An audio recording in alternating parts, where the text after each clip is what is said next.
Imagine this. It's Christmas Eve, 1945. The air is filled with holiday cheer, the scent of pine, and the excited whispers of children waiting for Santa. For the Sauter family in Fayetteville, West Virginia, it was supposed to be a night of warmth and joy. George and Jenny Sauter, along with 9 of their 10 children, were nestled in their cozy 2-story home. But as the clock ticked past midnight, their festive dream turned into a waking nightmare that has haunted investigators and armchair detectives for decades. Around 1 in the morning, Jenny Sauter was woken up by the phone ringing. She answered, but on the other end was a woman she didn't know, asking for someone she'd never heard of. Jenny dismissed it as a wrong number and went back to sleep, but she noticed the lights were still on and the front door was unlocked, which was unusual. A little later, she was jolted awake again, this time by a strange thud on the roof, followed by a rolling sound. Then, the smell of smoke. The house was on fire. George, Jenny, and 4 of their children's Marianne, George Jr., and Sylvia managed to escape the rapidly spreading flames. But upstairs, in the attic bedrooms, were Maurice, Martha, Louis, Jenny, and Betty. 5 children, trapped. Panic set in. George frantically tried to get back inside to save them. He raced to find the ladder he always kept propped against the side of the house, but it was gone. It had mysteriously been moved to the bottom of an embankment, far from the burning home. His next idea was to pull his work trucks up to the house and climb on top of them to reach the second-floor windows. But neither of his trucks would start, despite working perfectly just the day before. The phone line was dead, so a neighbor had to race to a nearby tavern to call the fire department. In this small town, the fire chief was the one who answered the call. But a series of bizarre delays meant that firefighters didn't arrive until 8 in the morning, a full 7 hours after the fire started. By then, the Sauter family home was nothing but a smoldering pile of ash and rubble. The family, shivering in the cold, watched in horror, clinging to the hope that their children had somehow, miraculously, survived. But as the sun rose on Christmas morning, their 5 children were nowhere to be found. The official conclusion was swift and, to the Sauters, unbelievable. The fire chief declared that the blaze had been so intense it had completely cremated the children's bodies, leaving no remains. The cause was determined to be faulty wiring. Case closed. But George and Jenny Sauter refused to accept this. George had been a volunteer firefighter himself. He knew that even in the most intense house fires, skeletons are almost always left behind. The fire that destroyed their home burned for about 45 minutes, nowhere near the 2 hours at 2,000 degrees Fahrenheit required for cremation. The family began their own investigation, and what they uncovered was a trail of disturbing and inexplicable clues. First, there was the missing ladder. Who moved it, and why? Then, the trucks that wouldn't start. Was it a coincidence? Or had they been tampered with? A telephone repairman confirmed that the phone line hadn't been burned through. It had been deliberately cut. A bus driver later came forward, claiming he saw people throwing balls of fire at the house shortly before the blaze began. Another witness reported seeing a man peering into the Sauter home from the road during the fire. The Sauters also hired a private investigator who discovered a chilling detail. An insurance salesman had recently threatened George Sauter, angered by his anti-Mussolini political views. The salesman had warned him that his house would go up in smoke and his children would be destroyed. The investigator also learned that the fire chief who declared the children dead without a proper search had found a human heart in the ashes. He claimed to have secretly buried it in a box. When the box was later exhumed, the heart was revealed to be a beef liver, untouched by the fire. It seemed like a deliberate attempt to convince the family to stop asking questions. Driven by grief and a desperate need for answers, the Sauters never gave up hope that their children were alive. They believed the fire was a cover for a kidnapping. They suspected a connection to the local Italian mafia, perhaps as retaliation for George's outspoken criticism of Italy's fascist government. They spent their life savings trying to find their children. In 1952, they erected a large billboard along Route 16 with photos of the 5 missing kids and a reward for any information. The billboard became a local landmark, a heartbreaking monument to a family's undying hope. Years passed. The billboard remained, its colors fading under the sun, but the mystery only deepened. Then, in 1968, more than 20 years after that horrific night, Jenny Sauter received a letter in the mail. It was postmarked from Kentucky and contained no return address. Inside was a photograph of a young man in his mid. He had dark, curly hair and the same facial features as her son Louis, who would have been around that age. On the back of the photo was a cryptic, handwritten message. Louis Sauter, I love Brother Frankie. Illo boys. A 901, 32, or 35. The family was stunned. Was this their long-lost son? Reaching out after all these years? The message was bizarre and hard to decipher. Frankie could have referred to one of his brothers. The numbers were a complete mystery. The Soders hired another private investigator to go to Kentucky to track down the sender, but he vanished without a trace and was never heard from again. Fearing it was a cruel hoax or a trap, the family never publicly revealed the photo or the note until years later. But they added a picture of the grown-up Louis to their billboard. George Sauter passed away a year after receiving the letter.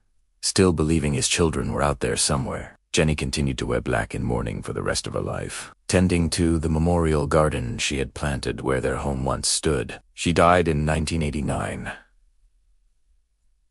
The remaining Sauter children and their descendants have continued the search, but the case remains officially unsolved. So what really happened on that Christmas Eve? Was it a tragic accident, with the children's remains completely consumed by the fire, as officials claimed? Or was it something far more sinister, a meticulously planned kidnapping, with the fire set as a diversion?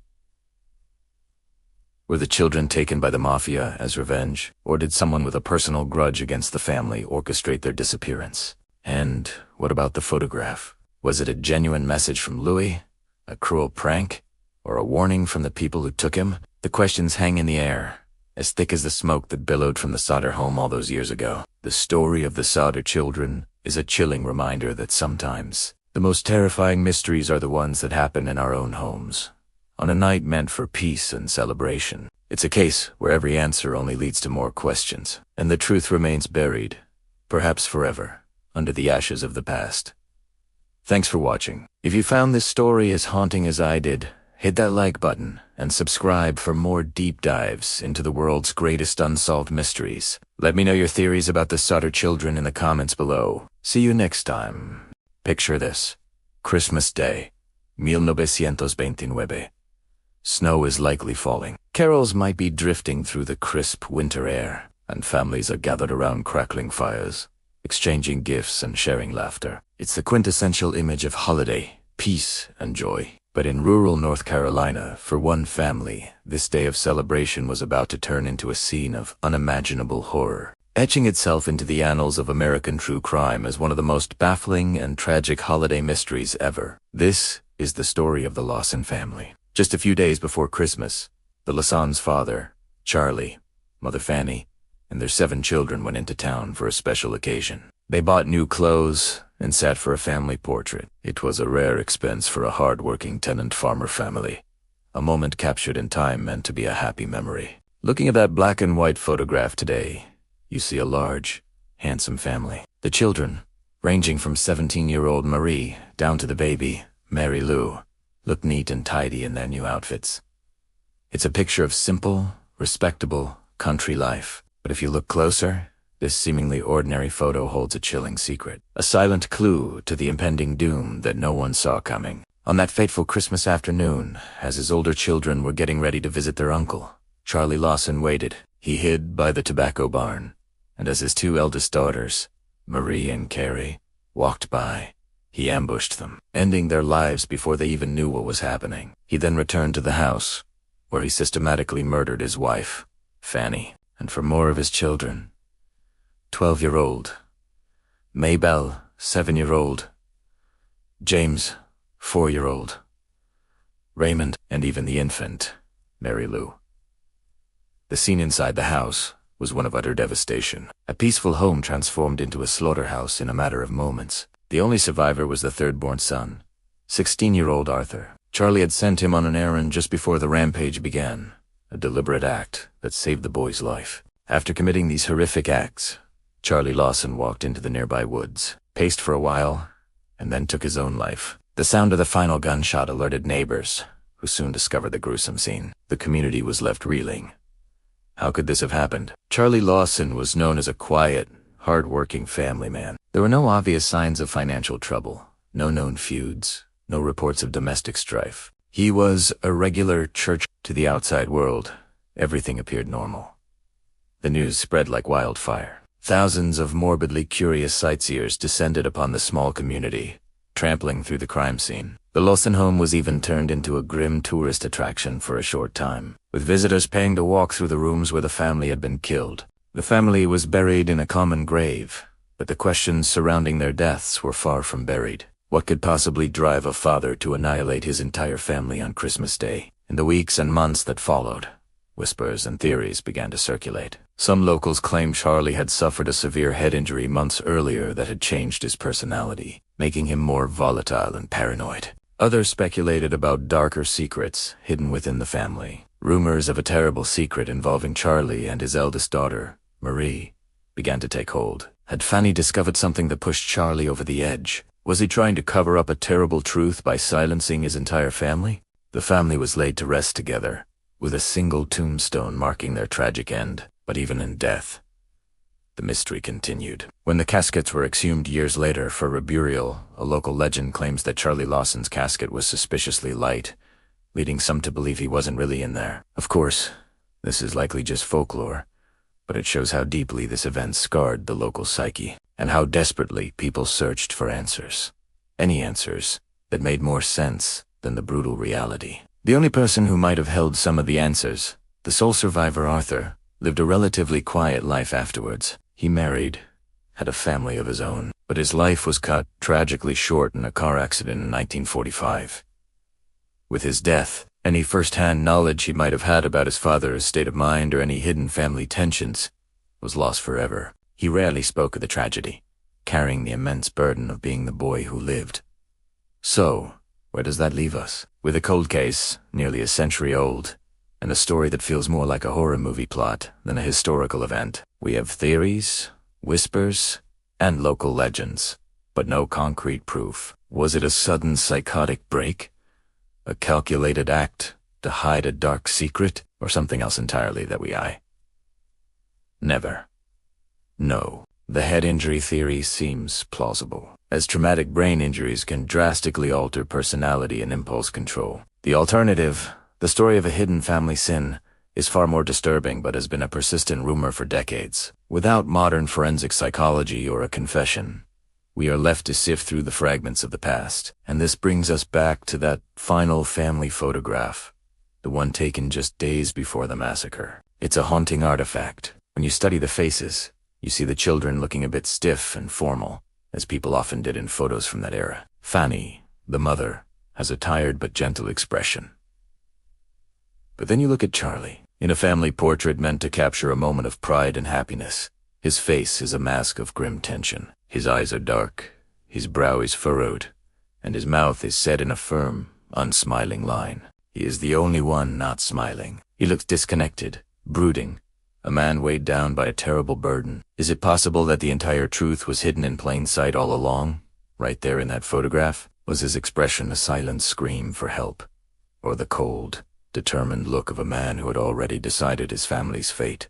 We can analyze it forever, but we can never truly know what was going on behind those eyes. The photograph remains the most chilling and potent symbol of the Lawson family tragedy, a picture of a family on the brink of annihilation, with the architect of their doom standing right in the center, his dark secret visible only in hindsight. This case serves as a terrifying reminder that the greatest monsters can sometimes be the ones we think we know best, and that evil can erupt in the most unexpected places, even on a day meant for peace on earth and goodwill toward men. The snow has long since melted, the generations have passed, but the ghosts of the Lawson family still linger in the hills of North Carolina, their story a permanent, dark stain on the history of Christmas.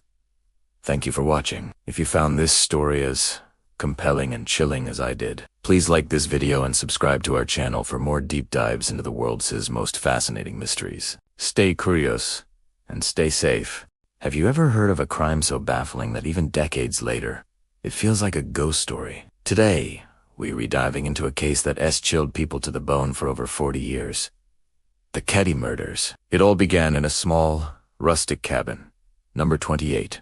Nestled in the Sierra Nevada mountains of Keddie, California. It was a place that was supposed to be a quiet retreat, a safe haven. But on the morning of April 12, 1981, it became the scene of a nightmare that has refused to end. That morning, a 14-year-old girl named Sheila Sharp returned home after a sleepover at a neighbor's house. She opened the door to cabin 28 and stepped into a scene of unimaginable horror. Inside, she found her mother, Sue Sharp, her brother, Johnny, and his friend, Dana Wingate, bound with electrical wire and medical tape. The brutality of the scene was shocking, and it was clear they had been victims of a vicious attack. But the horror didn't stop there. Sheila's younger sister, 12-year-old Tina Sharp, was missing. What makes this even more disturbing is what was happening right next door, in the very same cabin. In an adjacent bedroom, Sheila's two younger brothers, Rick and Greg, along with their friend Justin, were sleeping peacefully. They had been in the house the entire night but heard nothing.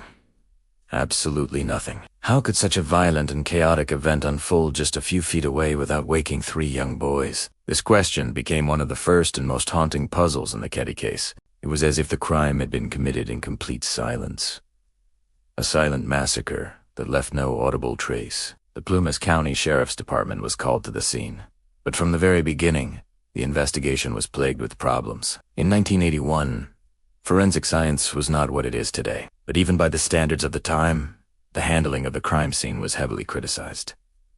The scene wasn't properly secured, evidence was mishandled, and potential leads were overlooked. It was almost a textbook example of what not to do. For instance, a bloody fingerprint found on a handrail was somehow wiped away. A steak knife, believed to be one of the murder weapons, was found bent from the force of the attack, yet it wasn't immediately collected as crucial evidence. The initial investigation focused on a few potential suspects. One was Martin Smart, a neighbor who lived in a nearby cabin and was a friend of the Sharp family. His wife, Marilyn, later told investigators that Marty and another man, his friend, B.O. Bubid, had been involved. She claimed Marty hated Sue Sharp and that he had confessed to her his involvement on the night of the murders. Bubid, who was staying with the Smarts, had a known criminal history. But, for reasons that remain unclear, the police didn't seem to pursue this lead with the urgency it deserved. Martin Smart was interviewed, but he was quickly dismissed as a suspect. It was a critical error that would haunt the investigation for years to come. Another bizarre element was a phone call. After the murders were discovered, an anonymous caller contacted the sheriff's department, claiming Tina Sharp was being held in the basement of a bar in a nearby town. The police checked it out, but the bar didn't have a basement. Was it a prank call, or was it a deliberate attempt to misdirect the investigation? Like so many other pieces of this puzzle, it led nowhere, just another dead end in a case full of them. For 3 long years, the fate of Tina Sharp remained a mystery. Her disappearance added a layer of agonizing uncertainty for her family. Then, in 1984, a bottle hunter made a grim discovery in the woods about 50 miles away from Keddie. He found a human skull and a jawbone. Dental records confirmed the remains belonged to Tina. An audio tape was also found nearby, but its contents and relevance have been debated. The discovery of Tina's remains confirmed she had also been a victim that night, but it provided no answers as to who was responsible. The case officially went cold. Years turned into decades. The files gathered dust, and for the families of the victims, there was no justice, no closure, only the lingering pain of not knowing. But the story doesn't end there. In 2013, a new sheriff took over in Plumas County and decided to reopen the cold case. He brought in modern investigators and fresh eyes. They re-examined the old evidence, re-interviewed witnesses, and started to piece together the events of that night with a clarity that the original investigation lacked. And what they found was astonishing. One of the most significant breakthroughs came from re-examining Martin Smart's story. A therapist who had counseled Marty years after the murders came forward. He claimed that Marty had confessed to him during a session that he had killed Sue Sharp. He allegedly said she was trying to convince his wife, Marilyn, to leave him, and he snapped. This confession, protected by patient confidentiality at the time, now painted a very clear picture of a primary suspect who had been right under the noses of the original investigators. Beattie's time, however, both Martin Smart and his friend B.O. Bubid had passed away, taking their secrets to the grave. Then came another shocking discovery. In 2016, a man searching a local pond near Keddie found a hammer. This wasn't just any hammer. Investigators believe it matched the description of a hammer that Martin Smart had reported missing shortly after the murders. Witnesses had claimed Marty lost a hammer around that time. Decades later, it was found right where you'd expect a killer to dispose of a weapon. It was tested for DNA, but the years it spent underwater made it difficult to retrieve a conclusive profile. Still, it was a chilling piece of circumstantial evidence. It felt like the ghosts of Katie were finally starting to talk, revealing their secrets piece by piece. The renewed investigation also uncovered evidence that suggested a wider conspiracy of silence. It seemed that some people in the small, tight-knit community may have known more than they let on. There were rumors of a cover-up, whispers that local law enforcement had been friends with the suspects and had deliberately botched the investigation to protect them. While this has never been definitively proven, the sheer number of mistakes and overlooked leads in the original investigation makes it a compelling theory. Why weren't the main suspects pursued more aggressively? Why was so much evidence mishandled? Was it incompetence or something more sinister? Today, the Keddy murders remain officially unsolved. Even with the new evidence pointing strongly towards Marty Smart and Budo Bobid, there will likely never be a trial. The key suspects are gone, but the investigation continues. DNA technology has advanced incredibly since 1981, and investigators are still working with the evidence they have, hoping for a definitive match that could finally, officially, close the case. They are retesting old evidence, like the medical tape used to bind the victims, in the hope of finding traces of DNA that couldn't be detected before. The story of Cabin 28 is a tragic reminder of how justice can be delayed and, in some ways, denied. It's a story of a family destroyed, a community haunted, and an investigation that went wrong from the very start. The cabin itself no longer stands. It was demolished in 2004,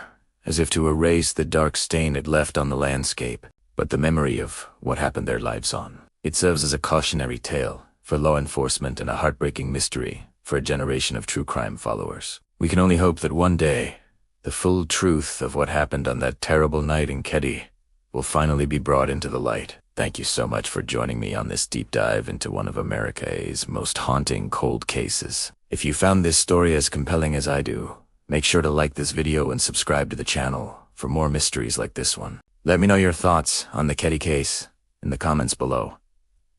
Do you think it was What piece of evidence do you find the most chilling? Thanks for watching, and I'll see you in the next video.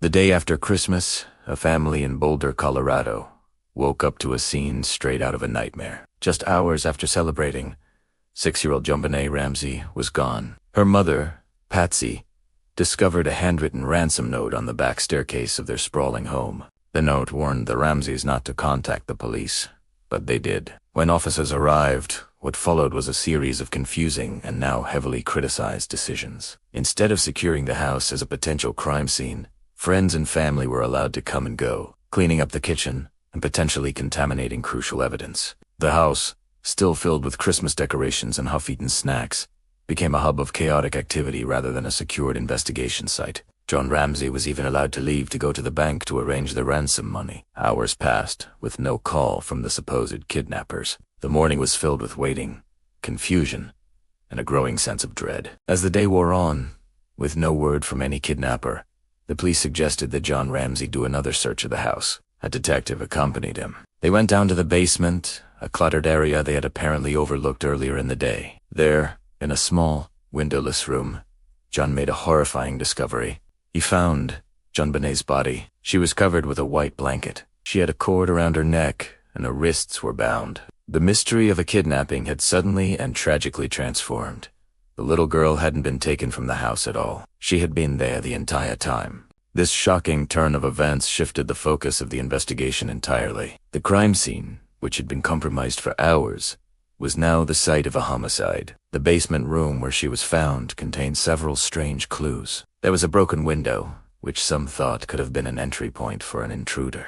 However, there was an undisturbed spider web in the window, casting doubt on that theory. There was also a bowl of pineapple on the kitchen table with both JonBenet's and her brother Burke's fingerprints on it. An autopsy later revealed undigested pineapple in her stomach, suggesting she had eaten it shortly before her death, something her parents initially denied. The media frenzy that followed was unprecedented. JonBenet was a child beauty pageant queen, and images of her in full makeup and elaborate costumes were broadcast worldwide. The public became fascinated and divided. Theories swirled, pointing fingers in every direction. The main schools of thought were the intruder theory and the family theory. The intruder theory suggests that an unknown person broke into the house, committed the crime, and staged the scene to look like a kidnapping gone wrong. Supporters of this theory point to the broken basement window, an unidentified boot print near the body, an unknown male DNA found on Jongbanei's clothing. This DNA has never been matched to any member of the family or to anyone in the criminal database, and it remains one of the most compelling pieces of evidence suggesting an outsider was involved. On the other hand, the family theory has several variations, but they all centered on the idea that someone inside the house was responsible and that the kidnapping was a cover. Suspicion fell on John Patsy and even JonBenet's 9-year-old brother, Burke. One version suggests an argument or accident led to JonBenet's death, and her parents panicked, staging the crime scene to protect a family member. The strange ransom note, the specific amount, the cleaned-up kitchen, and the body being found within the house all fueled this line of speculation. The grand jury in 1999 even voted to indict the parents, but the district attorney declined to prosecute, citing insufficient evidence. Over the years, the case has been re-examined countless times. New DNA testing techniques have been applied. Confessions have been made and debunked, like the one from a man named John Marcar in 2006, which turned out to be false. Patsy Ramsey passed away from cancer in 2006, maintaining her innocence to the very end. In 2008, the Boulder District Attorney's Office officially cleared the Ramsey family based on new DNA evidence, apologizing for the suspicion they had endured. However, not all investigators agree with this conclusion, and public opinion remains sharply divided. Decades later, the Christmas disappearance of JonBenet Ramsey is more than just an unsolved case. It's a cultural phenomenon. It's a story that explores the darker side of suburban perfection, the fallibility of police work, and the ravenous nature of media attention. Every clue seems to lead to more questions. The pineapple, the ransom note, the unknown DNA piece of the puzzle can be interpreted to fit multiple, conflicting narratives. To this day, no one knows for sure what happened in that big house on that cold December night. The joy of Christmas was shattered, replaced by a mystery that continues to haunt and captivate us. A tragic story with no final chapter. Thank you for watching. If you found this case as fascinating and heartbreaking as we did, please hit that like button and subscribe for more deep dives into history's most compelling mysteries. See you next time.